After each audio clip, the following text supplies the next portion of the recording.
Hi, my name is Connor Mead, and I'm here today at the 2017 Canadian Science Policy Conference. And joining me today is Chibulu Luo, who's a PhD candidate at the University of Toronto. So thank you so much for joining us. Sure, happy to be here. So to get us started off, I wonder if you could tell us a little bit about your research and your work. So I am a PhD candidate at the University of Toronto in the Civil Engineering Department, and I'm mainly working on African cities. The fact that a lot of African cities will be urbanizing very rapidly within the next couple of decades, and what that means in terms of how they develop their infrastructure. So my research particularly focuses on the energy sector and what increasing urbanization means for energy demand in these cities, and how can we transition more into more sustainable transition pathways. Yeah. Fantastic. So what are some of the ways that the technology and innovation are shaping the how urbanization today is different from urbanization, say, 50 or 100 years ago?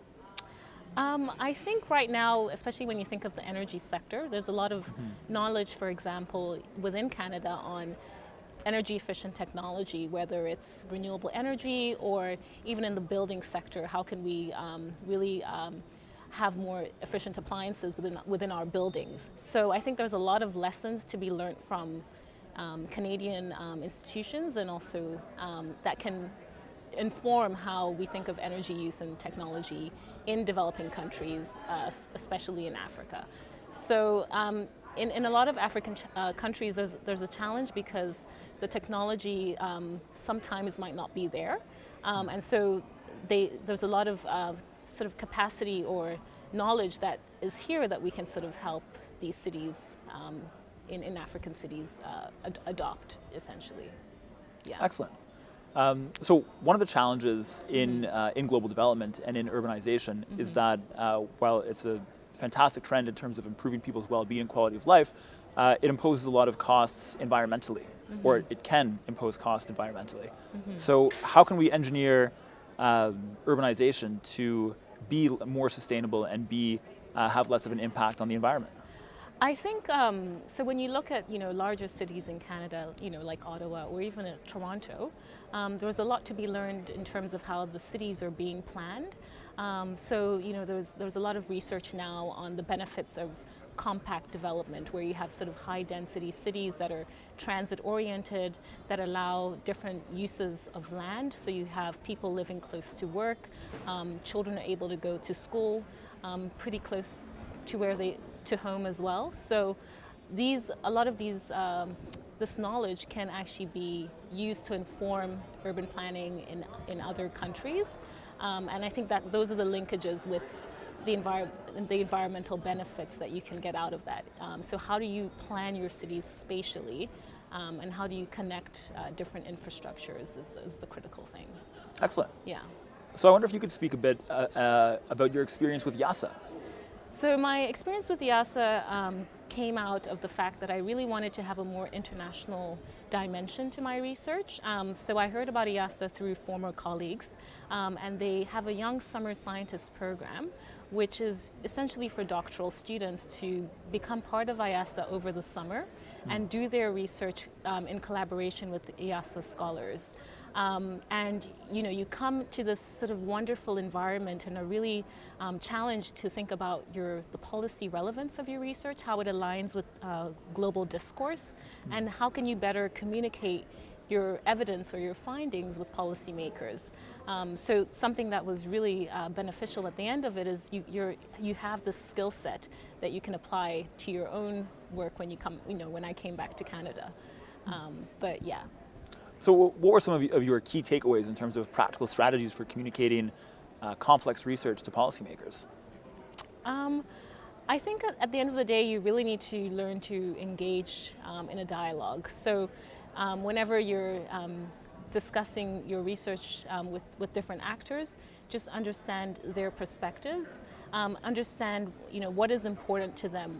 So if you're talking to a finance minister, they just want to know the numbers. So having those numbers, putting that in front of them. So when you're looking at sort of the environmental benefits of a particular technology, what does that mean in terms of money? So being better able to sort of see where different people are coming from and being able to align your research with their own perspective. is key. Fantastic. So what sort of experiences have you had perhaps here at CSPC in communicating the importance and value of your research to policymakers and people who may not be subject matter experts? So unfortunately, I only attended a day of the conference. So today I was actually part of a very interesting panel looking at the internationalization of Canadian science. So I was on a panel with some really great experts and essentially just talking about my experiences, especially working in international development. I think I have I'm in a very unique position right now where I'm located at University of Toronto, but then I also participate in very international type of research.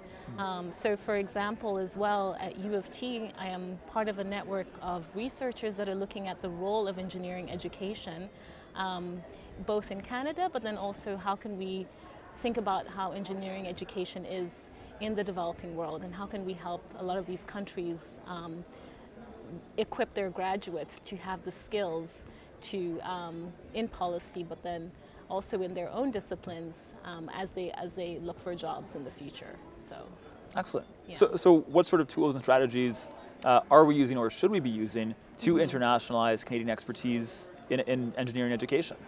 I think the critical thing is to really engage more with, so having an interest to engage, I think, is the first thing. And this is something that I saw within U of T. There was that sort of interest from the leadership to really think about how can we be of help to other countries. And then once that interest is there, make sure to visit and see firsthand what the experiences of other countries are. Because, you can't really have assumptions being in Canada. You kind of need to go out and sort of see what that means in other places.